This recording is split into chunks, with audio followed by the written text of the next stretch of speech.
Amigos y amados hermanos, les saludamos en el nombre del Señor Jesucristo y deseamos a ustedes todo tipo de bendiciones de parte del Señor. Quiero invitarles a que entremos este día en el examen de algunas verdades de la palabra del Señor, las que el Señor por su gracia nos permite alcanzar, ¿no? En el libro del profeta Isaías. Isaías, hermanos y amigos, en el capítulo 6, allí nos iniciamos. Entendemos que este es el inicio también de el trabajo profético de Isaías, un hombre de Dios. Hay algunos antecedentes. La Biblia no da gran información acerca de la familia o el pasado de Isaías. Sabemos sí que desarrolló su ministerio durante 4 reyes, ¿no? Uno tras otro. Comienza en este tiempo del rey Usías. Y entendemos que es aquí en el capítulo 6 donde se produce el inicio de un gran trabajo profético de este hombre de Dios, ¿no? Esperamos que el Señor nos va a ayudar, su gracia va a estar con nosotros y nos va a permitir entrar, porque examinar al profeta Isaías es examinar un mensaje evangélico, es escuchar por los labios de un hombre que vivió 750, 800 años antes de Jesucristo, pero es escuchar por sus labios cómo él anuncia el evangelio de Dios, que, como dirá Pablo a los romanos, es en torno a Cristo el Señor, es acerca de Jesucristo el Señor. Isaías, profeta de Dios, es llamado por muchos eruditos como el quinto evangelio. Dicen los hermanos que está Mateo, Marcos, Lucas, Juan, y estaría entonces Isaías, porque si bien los 4 evangelios nombrados presentan históricamente lo que Jesucristo el Señor hizo, cómo vivió, cómo padeció, murió y fue resucitado de entre los muertos, bueno, Isaías lo presenta de la misma manera, solo que no lo hace en forma histórica, sino que lo hace en forma profética, hermosamente utilizado por el Señor. Bendito es el Señor, ¿no? Le invito entonces, Isaías capítulo 6, vamos a leer los primeros 4 versículos. Leo en el nombre del Señor. Dice: en el año que murió el rey Usías, vi yo al Señor sentado sobre un trono alto y sublime, y sus faldas llenaban el templo. Por encima de él había serafines, cada uno tenía 6 alas. Con 2 cubrían sus rostros, con 2 cubrían sus pies y con 2 volaban. Y el uno al otro daba voces diciendo: Santo, Santo, Santo, Jehová de los ejércitos, toda la tierra está llena de su gloria. Y los quiciales de las puertas se estremecieron con la voz del que clamaba, y la casa se llenó de humo. Amén. Amén al Señor. Gracias al Señor.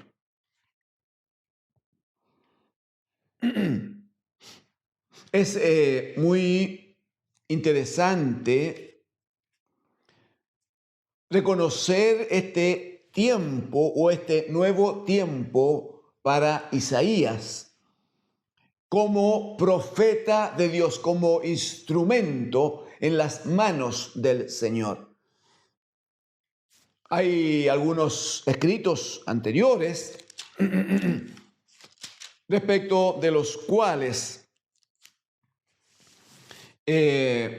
uno puede examinar cómo está presente allí la palabra del Señor, porque claramente Dios es uno, su palabra es una sola, y cuando el Señor quiere hablar, Él usa a quien a Él le parece.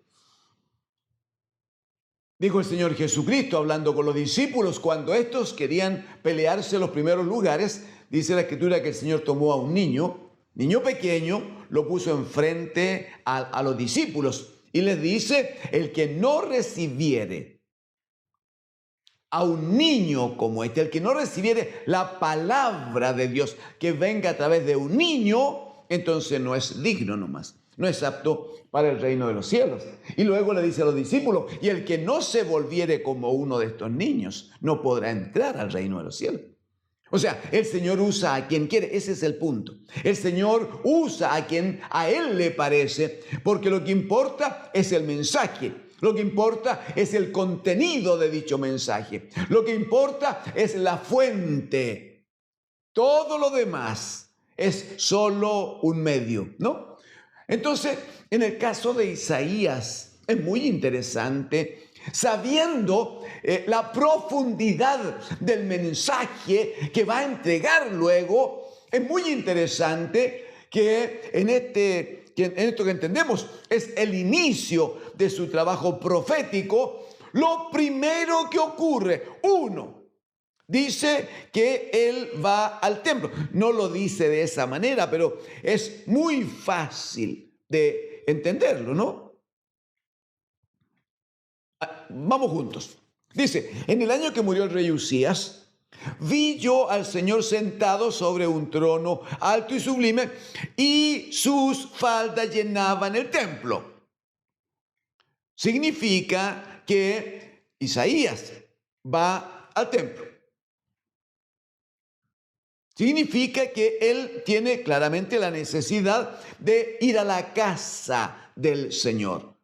No hay ninguna duda que en el primer pacto el templo era la figura de la presencia de Dios.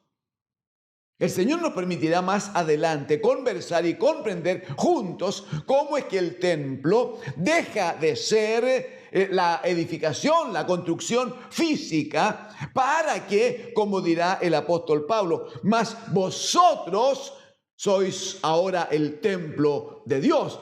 Y en vosotros, dirá Pablo, habita el Espíritu de Dios.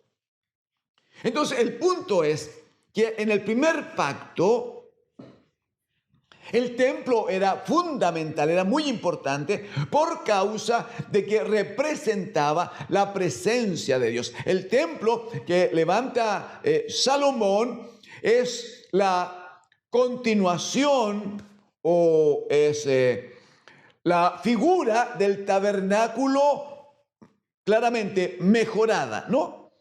El tabernáculo era, como usted recuerda, una tienda móvil que se levantaba, que se instalaba, y cuando el pueblo se movía, se volvía entonces a guardar. El templo no era una construcción preciosa que Dios había dispuesto en el corazón de David y que la obra la hace finalmente Salomón, su hijo. Bueno, Isaías va al templo. Cuando el año dice que murió. En ese año, cuando muere el rey Usías, de quien no podremos por tiempo hablar hoy, pero Usías fue un hombre muy visionario, fue un hombre muy usado por Dios. La Escritura va a dar antecedentes de Usías. ¿Cómo es que él implementó trabajos de ingeniería? ¿Cómo preparó medios de regadío? ¿Cómo es que la agricultura en su tiempo fue una cosa muy hermosa? ¿Cómo es que estableció buenos ejércitos? ¿Cómo es que acondicionó a los ejércitos con buenos instrumentos de guerra, etcétera? O sea, en los tiempos de Usías el reinado anduvo bien. Anduvo tan bien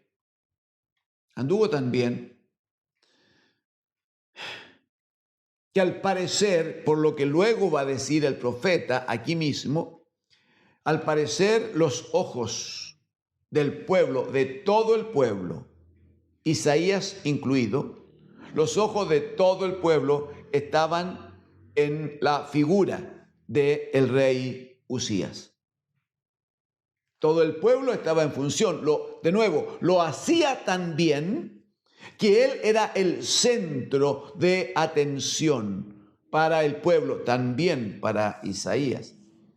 Entonces, ¿qué es lo que ocurre en forma tan hermosa aquí? ¿Qué es lo que ocurre con Isaías? Que va al templo.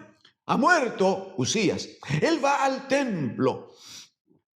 Mire, cuando un gran líder desaparece, creo entender por la gracia de Dios que se produce un tiempo de oscurantismo. Hay como una oscuridad alrededor de las gentes, porque aquel que estaba en alto, aquel que hacía cosas interesantes, aquel que señalaba el camino por donde el pueblo debía ir, ya no está. Es como si la luz se apagase. Usías era un centro de atención y un centro de atracción. Pero murió Usías. Isaías, un hombre que tenía llamamiento de Dios, él va al templo entonces. Y se produce este hecho que nosotros comentamos en este día. Lo primero, versículo 1, por favor. Lo primero que se produce en el alma, en la vida de Isaías, es que dice: vi yo al Señor sentado sobre un trono alto y sublime. Y agrega: sus faldas llenaban el templo. Eso habla de presencia de Dios sobre la casa, sobre el templo. Eso habla de gobierno de Dios sobre la casa, ¿no? Previamente a eso, como hemos observado, está dicho: vi yo al Señor sentado sobre un trono alto y sublime.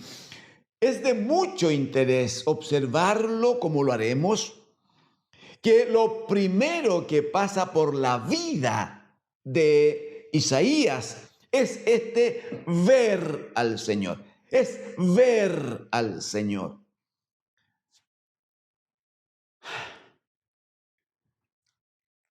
Bueno, amigos, hermanos, no se puede ser obrero de Dios. No se puede ser profeta de Dios, no se puede ser un ministro del Señor, si primero no hemos visto al Señor.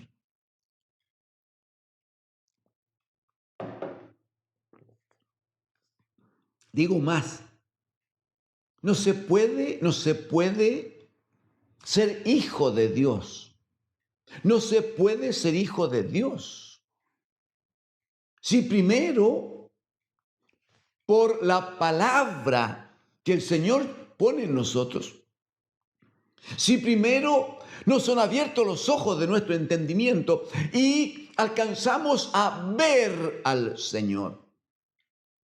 Si usted me acompaña, por favor, al Evangelio de Juan, capítulo 3, Evangelio de Juan, capítulo 3, el Señor Jesucristo conversa con un hombre importante, principal entre los judíos, dirá la Escritura, y no obstante, dirá el versículo 2, San Juan capítulo 3, verso 2, dice que este principal, este Nicodemo, viene de noche al Señor y le dice: Rabí, o maestro, sabemos que has venido de Dios como maestro, porque nadie puede hacer estas señales que tú haces si no está Dios con él.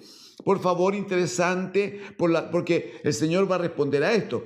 Lo primero que hace Nicodemo es ver al Señor, es mirarlo, es reunirse con él. ¿Y cómo le ve Nicodemo? Le ve como maestro. Le dice rabí. Y luego dice: sabemos que has venido de Dios como maestro. así le ve. ¿Cuál es la respuesta del Señor? Versículo 3.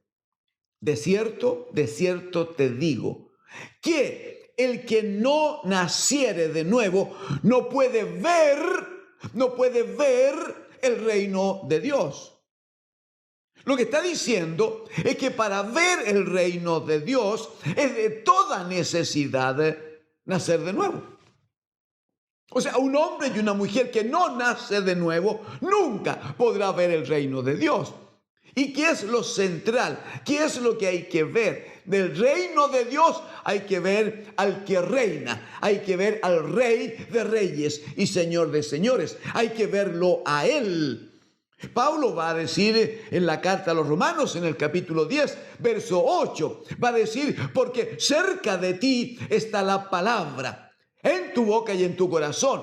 Y esta es, dice, la palabra de fe que predicamos, que si confesares que Jesucristo es el Señor. Pero ¿cómo lo va a confesar si no lo ha visto? ¿Qué podría confesar si no ha tenido la ocasión de verle como el Señor, como el Rey, como el Todopoderoso? ¿Cómo podría? ¿Cómo podría? Y ustedes saben lo fundamental que es esa palabra de Romanos 10. Que si confesares con tu boca que Jesucristo es el Señor, creyendo en tu corazón que Dios le levantó de los muertos, serás salvo. Mire de lo que está hablando. A Nicodemo le dice, si tú no puedes ver el reino de Dios, porque el que no naciere de nuevo no puede ver el reino de Dios. ¿Y qué tenía que ver Nicodemo del reino de Dios? Tenía que ver que al que tenía enfrente no era un simple maestro. Él era el Cristo de Dios que nos había sido entregado. Nicodemo todavía no lo entiende, lo va a entender más adelante. Pero en este momento no lo entiende, y no lo entiende porque no lo ve. Si usted quisiera acompañarme, por favor, al Evangelio de Juan, en el capítulo número 6, Juan capítulo 6, mire por favor el versículo 40. Dice, y esta es la voluntad del que me ha enviado. El Padre envió a su Hijo. El Padre le envió. Dios le envió. ¿Y qué dice Jesucristo? Esta es la voluntad del que me ha enviado. Que todo aquel, por favor, observe esto, que todo aquel que ve al Hijo, todo aquel que ve al Hijo y cree en Él, tenga vida eterna, y yo le resucitaré en el día postrero. O sea, no habrá vida eterna si primero no se ve a Cristo el Señor. No habrá vida eterna. Todo el que ve al Hijo y cree en Él tendrá vida eterna. Y si hay vida eterna, aunque físicamente muera, ¿qué importa? Yo, dice el Señor, yo le resucitaré en el día postrero. Entonces, esto de ver a Cristo el Señor, esto de ver a Jesús, aquel que, como dirá la palabra del Evangelio, fue muerto por nuestros pecados conforme a las Escrituras, fue sepultado y Dios el Padre con poder le levantó de entre los muertos y le sentó a su diestra para que sea el Señor y el Cristo de Dios. Bueno, eso es lo que hay que ver, amado hermano. Eso es lo que hay que ver. Hay que ver a Cristo el Señor gobernando. Después del proceso de redención, después de este sufrimiento al pasar por la cruz, después de estos tiempos tan difíciles que tuvo Él que vivir, que termina colgando de la cruz, derramando su sangre por causa nuestra, entregando su cuerpo para ser partido por causa nuestra. Bueno, ese Señor muerto en la cruz y que fue sepultado, bueno, dirá la Escritura que el bendito Dios y Padre con poder con la supereminente grandeza de su poder, dice, le levantó de entre los muertos. Sí, pero cuando le levanta, le sienta a su diestra. Salmo 110:1, dirá el Señor a mi Señor, dice el profeta allí, siéntate a mi diestra hasta que ponga todos los enemigos debajo de tus pies. ¿Y por qué la iglesia tiene que verlo de esa manera? Porque el mismo Salmo 110, versículo 3, va a decir, tu pueblo, aleluya, tu iglesia se te ofrecerá voluntariamente en el día de tu poder. Amigos y hermanos, qué hermosa la experiencia de Isaías. Él va al templo y lo primero que hace es ver al Señor sentado en el trono. ¡Aleluya! Muy bien, ve al Señor y lo ve como sus faldas cubren el templo. Eso es lo que la iglesia necesita ver ahora. Jesucristo no es el jovencito al que hay que mandar para un lado y otro, encargarle ciertas tareas, decirle que lo haga de ciertas maneras. Jesucristo es el Señor, el Dios y Padre de nuestro Señor Jesucristo. Le ha levantado de los muertos y le ha hecho su Señor, le ha hecho el Señor, le ha hecho el Rey, le ha hecho el Todopoderoso, el que gobierna por siempre y para siempre. La iglesia del Señor necesita, como Isaías, especialmente quizás en estos días, donde la cosa es un poco difícil, turbulenta, donde el pecado aumenta, donde el pecado se acrecienta. Ahora es cuando la iglesia necesita ver que Jesucristo es el Señor. Él gobierna a la diestra de Dios el Padre, pero sus faldas del Rey de Reyes, su tenida como la máxima autoridad, está cubriendo la casa, está cubriendo el templo, está cubriendo a su amada iglesia. El apóstol Pablo va a escribir a los Efesios y va a decir que nosotros, los que venimos del mundo, ahora debemos desnudarnos de aquellas ropas de pecado que habían y ser vestidos de Cristo, ser cubiertos con las ropas de Cristo. O sea, es la gracia del Señor lo que cubre a la iglesia. Es la gracia de Dios la que protege, la que bendice, la que enseña, la que guía, la que fortalece, la que lleva adelante para gloria de su nombre.